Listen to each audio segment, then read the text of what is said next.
मुस्तफा मुजतबा मुस्तफा मुजतबा मौलाया सल्ली व सल्लिम दाइमन अबदन अला हबीबिका खैरि खल्क़ि कुल्लिहिम मौलाया। अस्सलाम वालेकुम। आज फिर मैं आपकी खिदमत में हाजिर हूँ। आज आगे बढ़ने से पहले सबसे पहले आपको मैं एक चीज़ बता दूं कि आप शहर मदीना में हैं,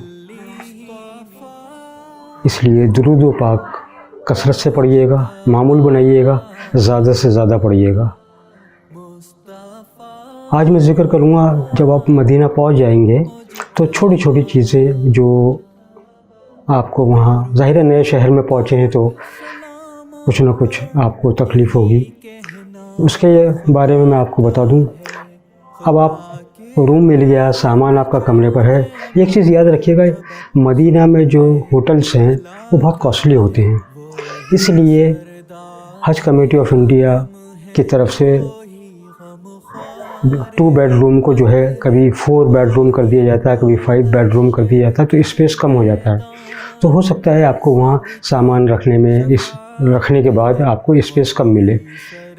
ज़ाहिर है यहाँ 8 दिन गुजारने हैं और कमरे पे कम रहना है, मस्जिद में ज़्यादा रहना है, तो इसलिए उसको एडजस्ट कर लीजिएगा।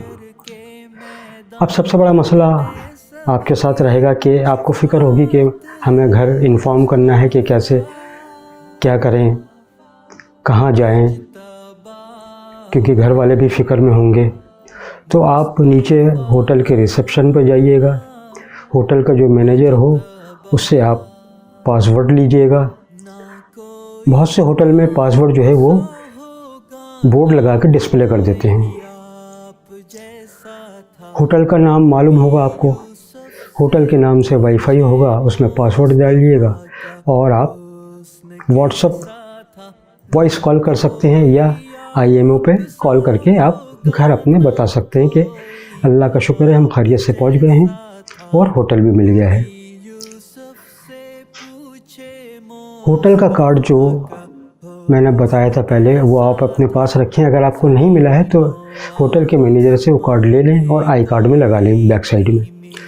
वो इसलिए कि नया शहर है, रास्ते से आप वाकिफ़ नहीं हैं, तो अगर आप रास्ता भूल जाते हैं या मिस हो जाते हैं तो आप वो कार्ड दिखाएंगे वहाँ किसी को और वो आपको पता बता देगा।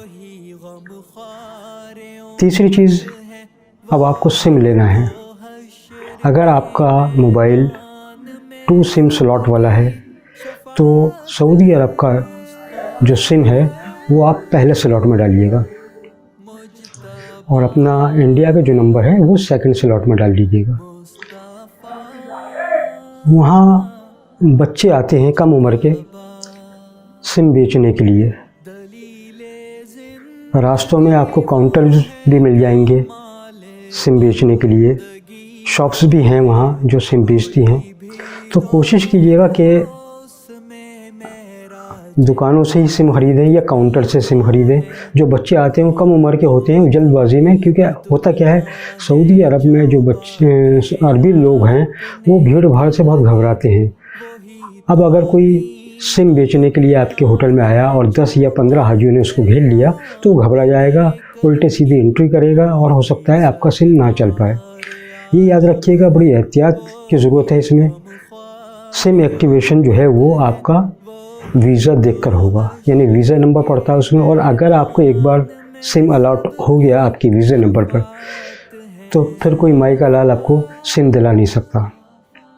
बहुत सख्ती है वहाँ पर, बहुत नज़र रहती है इस चीज़ों पर, कायदे कानून उनके बड़े सख्त हैं। तो इसलिए सिम अगर एक्टिवेट करवाएं तो कोई ज़िम्मेदार बच्चा होना चाहिए, उससे करवाएं और उसको आराम से करने दें। सिम लेने का तरीका वहाँ यह है, 2 चीज़ें होती हैं, एक तो कॉलिंग के लिए मिलता है, एक इंटरनेट के लिए मिलता है। तो आप जब सिम लें तो उससे कहिएगा कम्युनिकेशन गैप हो जाएगा, क्योंकि वो अरबी लोग हैं। तो आपको अब थोड़ा सा दूसरे लहजे में बात करनी पड़ेगी। तो आप उससे कहिएगा नेट नेट, गैगाबाइट गैगाबाइट, हम लोग जी भी कहते हैं, वो गैगाबाइट कहते हैं। तो वो जो गैगाबाइट 2 गैगाबाइट का सिम मिलेगा वो आपको 50 रियाल का मिलेगा। 24 दिन की वैलिडिटी होगी उसके अंदर। उसमें 25 मिनट मिलते हैं लोकल, यानी सऊदी अरब में जो दूसरे आप नंबर पर कॉल कर सकते हैं, और 12 मिनट मिलते हैं इंडिया और में कॉल करने के लिए। तो कॉल कम कीजिएगा, बचा के रखिएगा, नेट ही इस्तेमाल कीजिएगा, और जब तक होटल में रहें वाईफाई इस्तेमाल कीजिएगा। जब बाहर जाएं तो डेटा ऑन कर लिया कीजिएगा थोड़ी देर के लिए, अदरवाइज़ डेटा हर वक्त ऑन मत कीजिएगा। तीसरी चीज़ मैं आपको बताऊं कि अगर आपको व्हील चेयर की ज़रूरत है तो आपके होटल के पास इंडियन हज मिशन का ब्रांच ऑफिस होगा। मैंने बताया था ना पहले कि ब्रांच ऑफिस भी होते हैं, ब्रांच ऑफिस होगा, उसी के बराबर में डिस्पेंसरी भी होगी। तो आप होटल वाले से भी पूछ सकते हैं कि हज ऑफिस, इंडियन हज ऑफिस, तो वो आपको बता देगा। वरना खादिमुल हुज्जाज हो सकता है आपसे यहाँ मुलाकात करें। अगर खादिमुल हुज्जाज पहुँच जाते हैं, आप जब तक पहुँचेंगे, तो फिर ये खादिमुल हुज्जाज आपकी बिल्डिंग के लिए, आपके होटल के लिए अलॉट हो जाएगा। हो सकता है वो खादिमुल हुज्जाज मक्का में जाकर चेंज हो जाए, तो वो मदीना के लिए होगा। उसका नंबर वगैरह ले लीजिएगा और उससे राब्ते में रहिएगा, वो भी बता सकता है। अदरवाइज़ इंडियन हज मिशन मदीना मूवमेंट का एक मेन ऑफिस होता है, आप वहाँ भी राब्ता कायम कर सकते हैं। तो व्हील चेयर आप ले लें, उसमें सिक्योरिटी अमाउंट आपको 150 रियाल जमा करना पड़ेगा, जो बाद में आपको रिफ़ंड हो जाएगा। एक और ख़ास बात बताऊँ मैं आपको कि वहाँ गाड़ियाँ बहुत तेज़ चलती हैं, 100 से ऊपर की स्पीड में चलती हैं। तो इसलिए सड़क क्रॉस करने से पहले जो बुज़ुर्ग हाजी हैं हमारे, वो भी एहतियात करें, हज्जन वगैरह सब एहतियात करें कि जब सड़क क्रॉस करें। तो हमें हिंदुस्तान में बचपन से सिखाया जाता है कि जब सड़क क्रॉस करें तो पहले लेफ़्ट देखें फिर राइट देखें, लेकिन सऊदी अरब में ड्राइविंग सिस्टम दूसरा है, वहाँ लेफ़्ट हैंड ड्राइव है। इसलिए जब सऊदी अरब में आप सड़क पार करें तो पहले सीधे हाथ की तरफ देखें, फिर उल्टे हाथ की तरफ देखें, और फिर आराम से सड़क क्रॉस करें। जब आप सड़क पे होंगे तो वहाँ अगर स्पीड से भी गाड़ी आ रही है तो वो ड्राइवर गाड़ी रोक लेगा, क्योंकि मदीना के लोग बहुत अच्छे हैं, वो आपको तरजीह देते हैं कि हाथ निकालेंगे गाड़ी में से, कहेंगे हाजी हाजी, तो आप पहले आप क्रॉस करिए, बाद में वो निकलेंगे। अब आपको अगर वहाँ किसी को आवाज़ देनी है तो कैसे दें, ए ओए ये तो कह नहीं सकते, तो आप वहाँ मोहम्मद कह के बुलाएं सबको, मोहम्मद मोहम्मद, तो वो आपकी बात सुनेगा। वो लोग आपको हज्जा हज्जा हज्जा कहेंगे।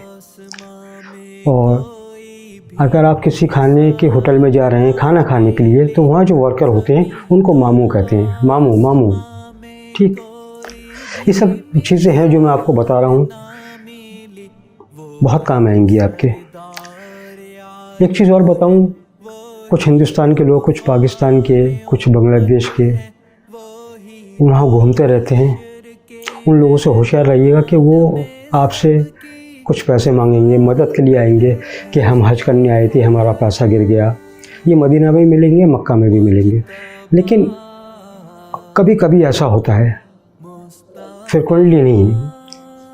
तो उनसे होशियार रहिएगा, अक्सर लोग मिल जाते हैं। सबसे करीब जो हॉस्पिटल होगा जहां आप दिखा भी सकते हैं वो है जन्नतुल बकी।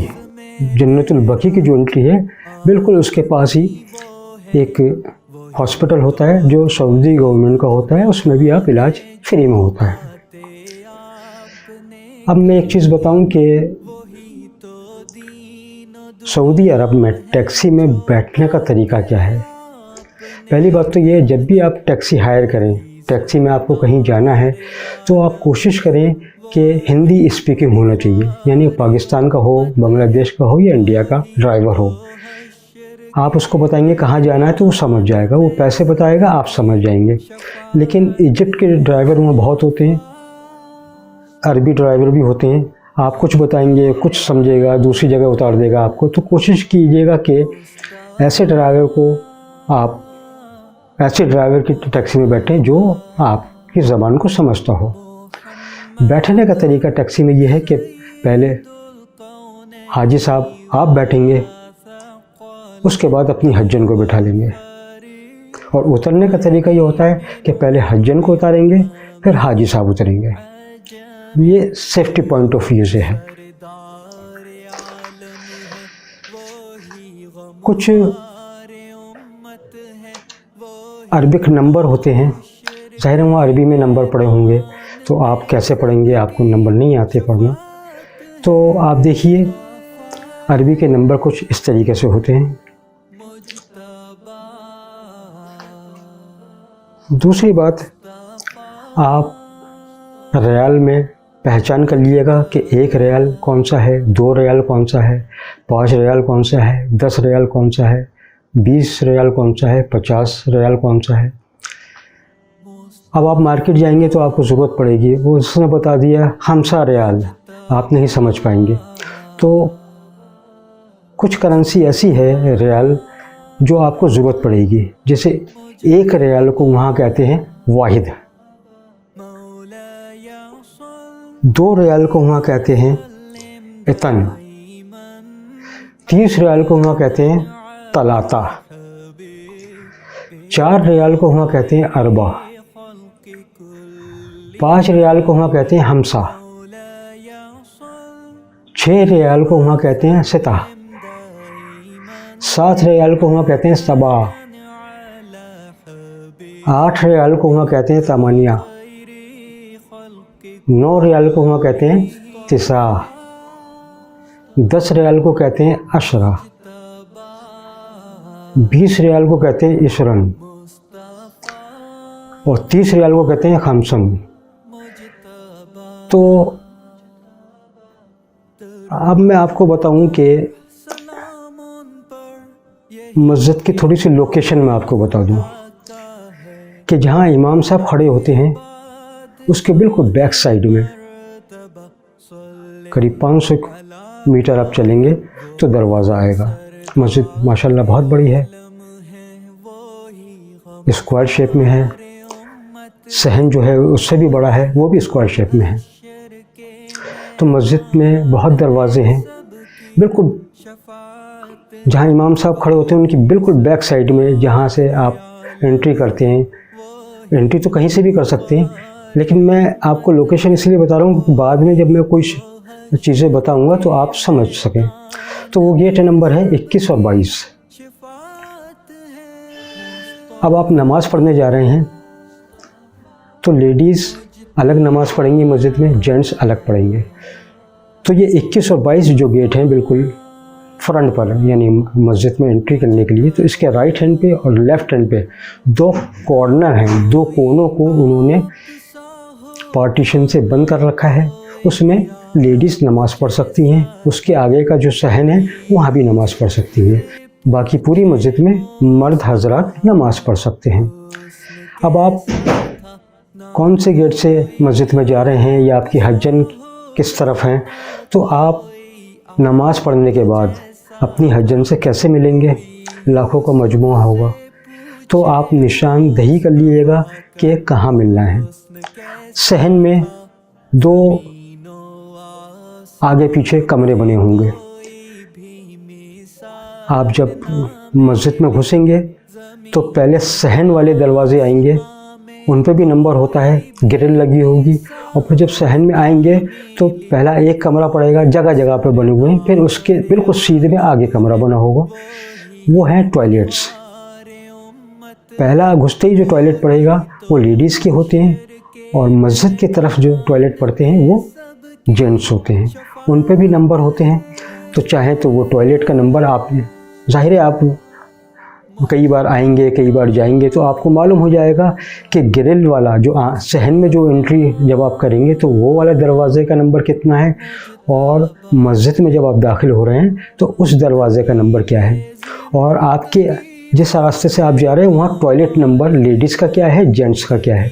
तो कोई भी आप निशानदेही कर लें कि नमाज के बाद यहाँ मिलना है, वरना आप ढूंढते रह जाएंगे, नहीं मिल पाएंगे। मोबाइल पे आप बताते रहेंगे मैं इधर हूँ, मैं इधर हूँ, ऐसे पहचान नहीं हो पाएगी।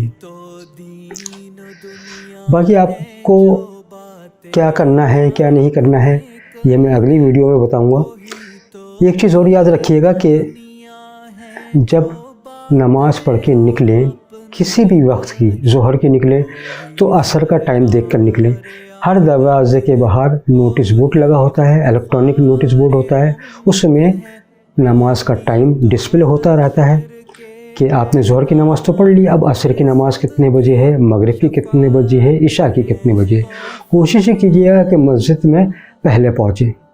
हमारे हाजी हज़रात ये करते हैं कि शुरू में जोश होता है, 1-2 दिन तो मस्जिद में अंदर नमाज़ पढ़ेंगे और फिर आंगन में पढ़ने लगते हैं। नहीं, बहुत मुबारक जगह है। आप ये सोचिए, लाखों लोग दुनिया से चले गए अरमान लेकर, उनको इस सरज़मी का दीदार नहीं हो पाए। आप खुश नसीब हैं, अल्लाह ने अपनी मेज़बानी के लिए आपको चुना है। आप अंदाज़ा कीजिए आप कितने खुश नसीब हैं कि आपको इस सरज़मी के दीदार नसीब फरमाए। आप उस शहर में हैं जहाँ अल्लाह का सबसे प्यारा रसूल मौजूद है। कोशिश कीजिएगा दुरूद पाक कसरत से पढ़ें और मस्जिद में अंदर जाके नमाज पढ़ें और तहज्जुद का एहतमाम करें। 5 वक्त की नमाज बाद जमात पढ़नी है। यह 40 नमाज़ें आपकी पूरी होंगी इंशाअल्लाह। कभी कभी 41 नमाज़ें भी हो जाती हैं। तो आप मस्जिद में आगे से आगे बैठें, रसूलुल्लाह सल्लल्लाहु अलैहि वसल्लम के रोज़ाना दीदार करें। जन्नतुल बकी में फ़जर के बाद जाएं, दुआ करें मग़फ़िरत के लिए सबकी। रियाज़ुल जन्नह में जाएं, ये अगली वीडियो में बताऊंगा। आज के लिए इतना ही। आपने बड़ा दुआओं से नवाजा है। मेरी दरख्वास्त है कि